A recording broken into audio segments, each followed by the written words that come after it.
Every time that we get updates from Dragon's Dogma 2, I get so very happy. And first and foremost, the release dates, like we discussed a week ago, I believe, there was some kind of a leak. You know that if we cover leaks here on the channel, we probably make sure that they have some kind of truth behind them. We stay away from the ones that don't seem to be legitimate. And this one, for example, it was true. It's going to release on March 22nd, 2024. So that's very amazing. Now the story is interesting because it's a parallel world, meaning that if you didn't play Dragon's Dogma 1, you don't have to worry about that because this is a parallel world. It's very much the same thing. You have the Dragon's Dogma, the Dragon's Philosophy, the never-ending cycle, and so on and so forth. Little spoiler alert, if you want to skip this little part, I'm going to be discussing bits of the story that they told us here in the stream, but it shouldn't be anything major. There's going to be timestamps on the video down below, so you can check whatever part you think that it is more important to you, more interesting. So the main narrative, aside from the dragon, aside from the philosophy, the dogma, is the plot. It is fairly similar to the first one. On the first one you had the dragon and then you have the plots that happen in between the kingdoms. Here we have two different factions, and the idea is that these two nations are aware of the dragon struggle and they are very much trying to fight against that. But there's also the struggle between the beliefs on the Arisans and the Pawns. There's some people that support the Arisan and the Pawns, and there's many different shared and conflicted opinions when it comes to all of those things, when it comes to the Arisans and the Pawns. And the very main thing here is that there's a ruler. This ruler is said to be an Arisan. The thing is that there should only be one Arisan at the time every time that the dragon appears, because the dragon always chooses one Arisan to chase the dragon. Here, the king of one of the nations, he's one of the Arisans, and he seems to have pawns of himself as well. So how could that be true if you are the Arisan on itself and you have your own pawns, which is not possible? That is the main story of the plot and the division between the nations and that. That being said, the side quests. The side quests have also been revamped. The side quests on Dragon's Dogma 1, they weren't that amazing because they just, like the core of everything in Dragon's Dogma was the combat. That's plain and simple, the combat. Here, they seem to be revamped to some extent. They have some character model animations that they still do not look the quality of such like The Witcher 3 or Baldur's Gate 3. You're not going to have that cinematic experience when it comes to the dialogue. They still seem like kind of goofy, but still it's worth noting and worth having in mind in here that they are using the re-engine, and while using the re-engine, the models and everything should look much better, and there is a close-up between the conversations that you have with new characters, so it should be more appealing to the eye. Now there's something very interesting here that I am just so happy that this thing is right here. And it is the new jobs that the pawns have, and they are intertwined to some extent to the side content and side activities that you are going to encounter in Dragon's Dogma 2. So in this showcase, they showed us, and redundant, a little bit of how those jobs are going to affect your overall stay in the world of Dragon's Dogma 2. There are communities like the tribes or elven people that they live far away from, apart from their kingdoms, and they have different languages. They speak Elven.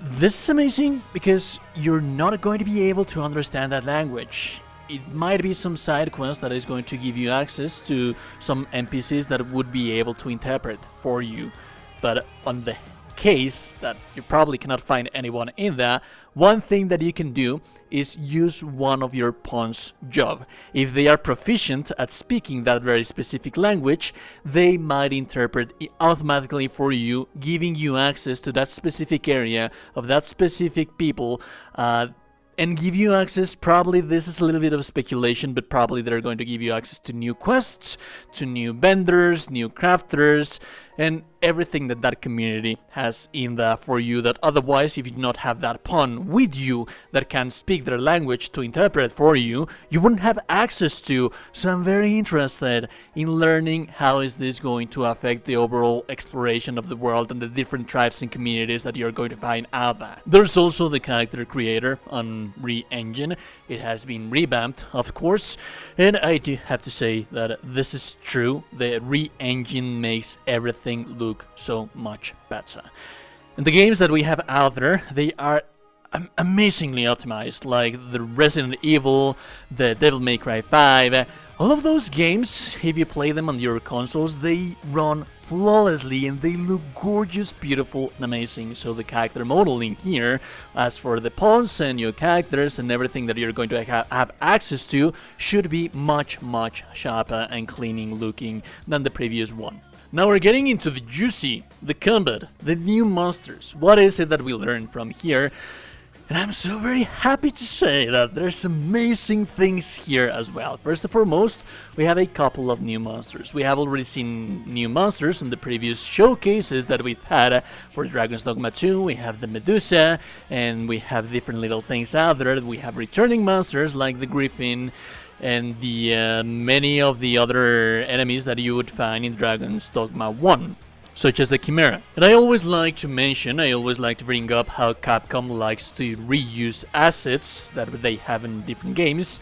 And this specific enemy that you are seeing on the screen, it seems that he's using the very same enemy skeleton for the Sora Magdaros from Monster Hunter World. The thing is that Sora Magdaros from Monster Hunter World, you don't have that much of freedom of fighting that Dragon's Dogma offers to the player.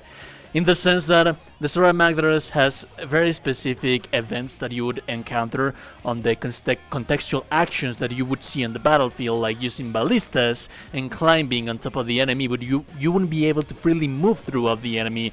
You have to attack very specific areas that they are triggered by certain events that you would have out there. Here, as you can see, you have much more freedom. You have the ballistas, you have the very same path that, for example, Sora Magdaros would be following. In this case scenario, this is the enemy that is following that same path, and it seems that you have to stop him. There's weak spot that the enemies have, but for example, if you're a fighter, you can use assets out there in the contextual actions that you have on the battlefields to climb on top of the enemy or to use ballistas.